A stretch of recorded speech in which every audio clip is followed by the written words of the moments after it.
Actors, like any artists or professionals, often grapple with various fears as they pursue their craft. Let's reveal some common fears actors may face on this episode of Casting Actors Cast. It's time for another episode of Casting Actors Cast, insights for actors from a casting director. Here he is, your host, Jeffrey Dreisbach.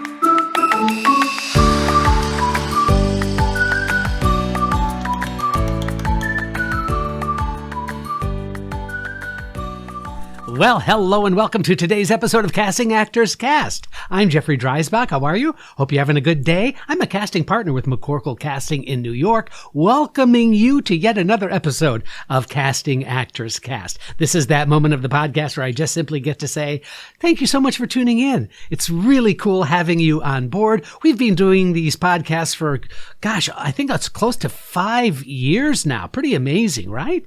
And this is the place for actors to get all kinds of new information about what's happening in the industry, audition tips, and just some topics that you might find valuable and interesting. At least I hope so.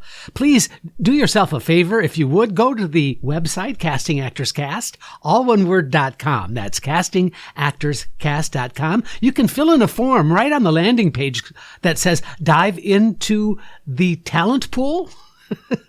Yeah. And if you do that, it opens up some freebies for you. Absolutely free of charge is a book on doing voiceover work called Conversation Pieces Out of the Studio, the voiceover workshop for professional actors. Additionally, there's a video. The video is called Casting Secrets, What They Don't Tell You. That's all just my gift to you, just for tuning in and checking us out. We're over 110,000 downloads of the podcast right now, and I could not be more grateful. A shout out to my good friends at Actors Connection. Another shout out to all of those wonderful students I've had the opportunity to see during showcase season here in New York. I look forward to having more interactions with you as time goes on. And also, I just wanted to alert you all to this amazing course brought to you by Creative Coaching Partners. It's called The Art of the Audition. It's a course that I put together with the help of these producers that are putting together a variety of really interesting courses on the profession. So all you need to do is go to the website, Casting Actors Cast. You can click on the link right there on the landing page and find out more about the art of the audition. I think I just did everything I was supposed to do. Well, let's begin talking a little bit about this, but the fears that I hear expressed by several actors that I've worked with recently, both in workshops and in school training programs, it's been amazing to me to hear these fears, and they're repeated quite often. And so I thought this would be a great time to really just talk about some of these fears. And in some cases, I'm not going to be offering solutions to these fears, right? Because fears, to me, when I hear the word fear, it really is an acronym. The acronym for me, when I hear fear, is false evidence appearing real. False evidence appearing real. So as we talk about some of these fears that actors face, I think it might be of value to keep that in mind, that pretty much this could be considered not real. But on the other hand, if it feels real, then it's important. And if it's important, it's something that needs to be addressed, which is why I think we're just going to have a conversation about it today. Of all the fears I think actors have, I have to say rejection is pretty much at the top of the list. Because auditioning and auditions are a significant part of the actor's life, and facing rejection, you know what? That can be tough. Fear of not being chosen for roles or feeling like you're not good enough, that can be quite daunting. And so the way that I would suggest you look at that fear of rejection is to flip the script for yourself just a little bit. For example, instead of feeling like as an actor you are selling yourself, put yourself as a buyer. You are unique, and your uniqueness is what you can bring to every role that you're auditioning for. And whether or not The producer, the director, the casting director, whether or not they are buying it is up to them. But what you are not doing is selling. What you are doing is simply showing us how you're going to play the part. So think about being a buyer, not a seller. Also, the fear of rejection is pervasive, not only in auditions, but it can be thrown about quite frequently in almost every aspect of what it is to be an actor. So it's important that you identify those issues when you are confronted by them, I think. Okay, let's move on from there. What do actors fear? Instability.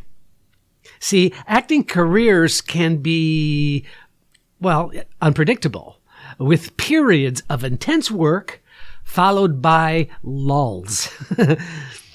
Now, many actors fear the uncertainty of not knowing when their next job will come or if they can sustain themselves financially. And that becomes a huge burden for some actors. It becomes kind of a slippery slope that after the close of every show, wondering where my next job is coming from is very, very common. But indulging that fear to the point where you are hurting yourself emotionally about the fear of not being able to sustain yourself, it really is incumbent upon you to find those things that you can do to help pull you out of those emotional places. Like, for example, making sure you find a really decent part-time job where at least you have some money coming in.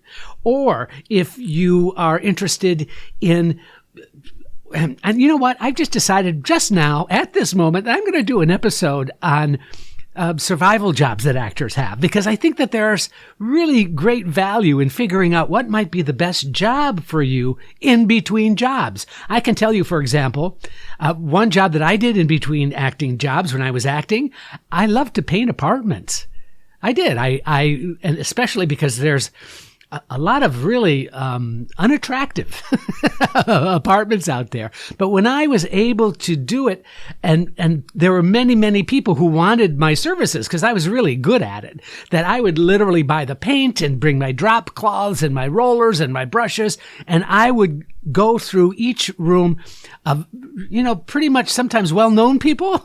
And it was really a great way for me to get some physical exercise, but it was also great to have something to focus and concentrate on other than the lack of work I was experiencing at any given moment. Now, I'm not saying that that's something that you should do. I'm just saying that for me was a really, in my mind anyway, smart and satisfying way to use my time. Just the physical exertion, because, it's hard. It's not really easy work. There's detail involved, and there's a craft to doing it really, really well. Okay, that's enough about me. What do you do to sustain yourself financially? Rather than worrying about where your next job is coming from, finding an action to take seems to make good sense. Moving on from there, criticism. Actors absolutely fear criticism. They put themselves in vulnerable positions. Think about it. They open themselves up to criticism from directors, from casting directors, from critics, from audiences. See, it's true that fear of harsh judgment, or let's just say negative reviews, can be a significant concern. How do you overcome that? Well, I know many, many actors that refuse to read reviews. Now, listen, I don't think I could do that. In fact, I didn't do that.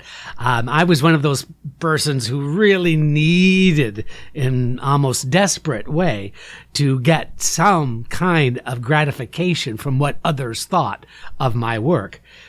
When it was negative, it was extremely hurtful. When it was positive, I was just simply deserving. So you can see how the need for that kind of feedback can also be kind of a slippery slope. So that's a fear that needs to be dealt with and addressed.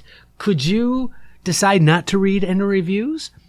Could you decide that the work that you perform is something that you can feel gratified in without needing any kind of feedback? Or is the fear of criticism just as powerful as the criticism itself.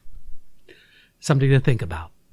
Moving on from there, typecasting. Some actors fear being pigeonholed into certain types of roles and not able to break out of them. Now, this fear stems from wanting to showcase versatility and range as performers. And sometimes that doesn't happen when, let's say, you might have an agent or a manager that is constantly setting you up for the cop, the lawyer, the nurse, the doctor, whatever. And the fear of that can sometimes really be depressing, not really acknowledging all your technique as an actor by only providing or offering or submitting you for roles that are very specific in nature. Now, you've heard me before talk about, I don't like the word typecasting, and I just used it. But I used it in the context of how that fear can generate those negative emotional connections. And so the reason I don't like the word typecasting is that is a label that others put on you. I prefer to think of it as your brand. What is your brand? You see, that's something you have control over. How you want to be perceived by others is something you have control over. I know this might just be kind of a semantic badminton here, but in truth, when we put too much power into the hands of others, we relinquish some of our ability to control the environment. Having control over how you want to be perceived by others, in my opinion, is just a healthy perspective to have when it comes to fear of being pigeonholed. Let's move on from there. A lot of fear comes from comparison. In an industry where competition is fierce and actors may fear being compared unfavorably to their peers or feeling inadequate compared to more successful actors, that can be very challenging for a lot of actors. It's hard sometimes, especially for, let's just talk about this. If two actors are in a relationship with each other, boy, that can be really hard, right? Because the comparison is as my significant other doing better than I am. And what if they are? What does that do for you? What does that do for your self-esteem? And the fear of that kind of competitive thinking is enough to really keep people from having meaningful relationships, I think, many times. Or relationships that end up splitting or divorce or fill in the blank. And so using comparison is just not a healthy place. I can tell you firsthand. But the reason I can tell you that is not only my own experience, but I can literally see how you invest in what others are doing and what others are feeling. And that sense of competition almost always, invariably, leads to you feeling less than. And you don't need to feel less than. You are enough. And it's hard to remember that sometimes, but I encourage you to find ways in which you can say positive, reinforcing, creative things to keep yourself from comparing what you're doing to what others are doing. Okay, let's move on from there. Performance anxiety. The pressure to deliver compelling performances, boy, that can really lead to anxiety. Now, actors may fear forgetting their lines. They may fear making mistakes on stage or on camera, or, not meeting the expectations of directors and fellow cast members. It's really hard to balance that in a way that is healthy and has a positive outcome. And so we really need to address it when it rears its ugly head. It's really, for me, it's just something that has happened all the times. Forgetting lines, for example, can be one of those things that we are disappointing others because we are not necessarily as prepared as we think we should be. That's tough. Not meeting the expectations of directors and fellow cast members is a very lonely place to be. I think there is a solution, and the solution is to acknowledge that that's what you're feeling. It's only when you can acknowledge that, in my view, can you then move away from it. All right, let's move on from there. Balancing personal and professional life. Now, this is a big one, right? Maintaining a work-life balance can be very, very challenging for actors, especially when jobs require long hours. Maybe there's a lot of travel involved or time away from family and friends. A lot of actors lose touch with their personal lives, or they neglect really, really important relationships for their life. And that is an ongoing situation that I see a lot of actors having. And I'm not sure I have a perfect solution to that. But that work-life balance is sometimes something that you have to really insist on. And I will also say this, there are other times when it's really important just to keep showing up to those acting jobs. Because as I've said before, work begets work. So sometimes the travel, sometimes the grind of being an actor temporarily might just overcome the longer fear that you are not really enjoying the benefits that all of life has to offer. It might just be an ongoing sliding scale of what the best choice is for you in every given situation. Okay, let's move on from there on some of the actors' biggest fears that I've heard of, and I've experienced a lot on my own. The next one, lack of recognition. You know what? Despite putting in hard work and dedication, some actors fear not receiving the recognition they believe they deserve. This can include not being nominated for awards or overlooked for really important or significant roles, or just the mere struggle to gain visibility in the industry. That's a fear. In other words, if I'm putting all of this work, if I am dedicating myself fully and completely to what it is to be a professional actor, with what it is to be a professional actor, then I kind of think that there should be expectation of a reward. And that is not really healthy thinking. You can't apply the same logic that you would when you are, let's say, in medical school training to be a doctor. Eventually, there's a really good chance that you're going to be successful and financially well off if you just power through, learn everything there is to learn about being a doctor, and then start applying what you've learned in your work. That's logical, right? That has a logical sequence to it. But you can't apply that same rule to actors. A lot of actors feel that they're only as good as their last role. That's so hard, right? That's so challenging. If you can embrace the journey that you are on and the struggles that you face, I think that there's value in not necessarily feeling victimized by the choice of being an actor. Just because you're perhaps not recognized the way that you should be, that doesn't make it wrong. That doesn't make it bad. That just makes it what it is. Okay, I'm on a tear. Let's move on from there. Physical and mental demands. Now, acting often requires performers to push themselves physically and emotionally when it can be just exhausting and draining. So many times actors have a fear of burnout, of not being able to handle the demands of the profession. That is really quite common and something that needs to be taken a look at.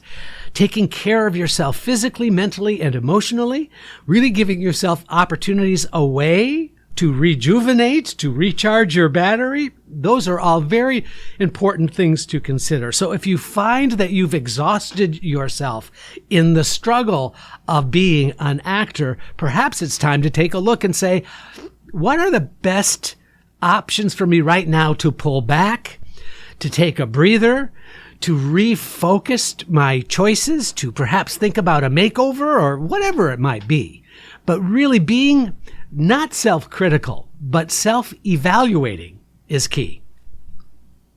Let's move on. Another fear, I think, this is really common. This was certainly my issue a lot early on as an actor, and that is financial concerns. Especially, like I said, when starting out, actors may worry about making enough money to support themselves, or sometimes there's a fear of being taken advantage of financially by very unscrupulous individuals or talent agencies, for example. There are a lot of creepy managers that are out there, and there's just this overwhelming fear that you might be taken advantage of because you're a sensitive, creative person.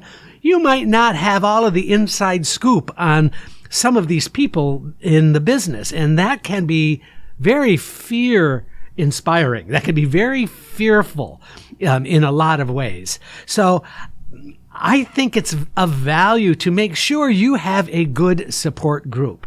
People that you can talk to, whether it's fellow actors, people you went to school with, maybe it's you have a good relationship with an agent or maybe a casting director, any of those people that you can rely on and trust, that becomes a really excellent way for you to be able to vent some of these fears. Now, listen, navigating these fears is an essential part of an actor's journey.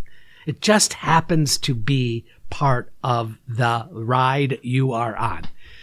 Many find ways to overcome them through, I know these might just seem like words, but perseverance, self-care, support from mentors or peers.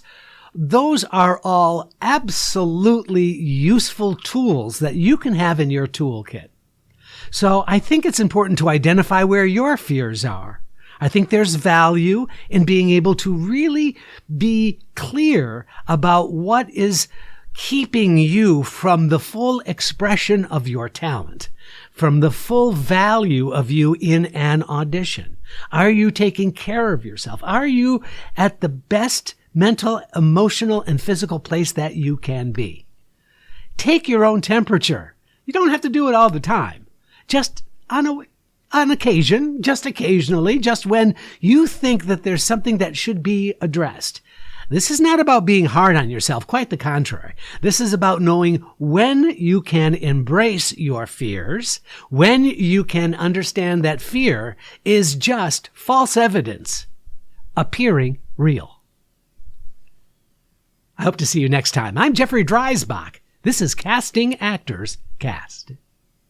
Thank you for joining Casting Actors Cast. I'm Megan Grace Martinez.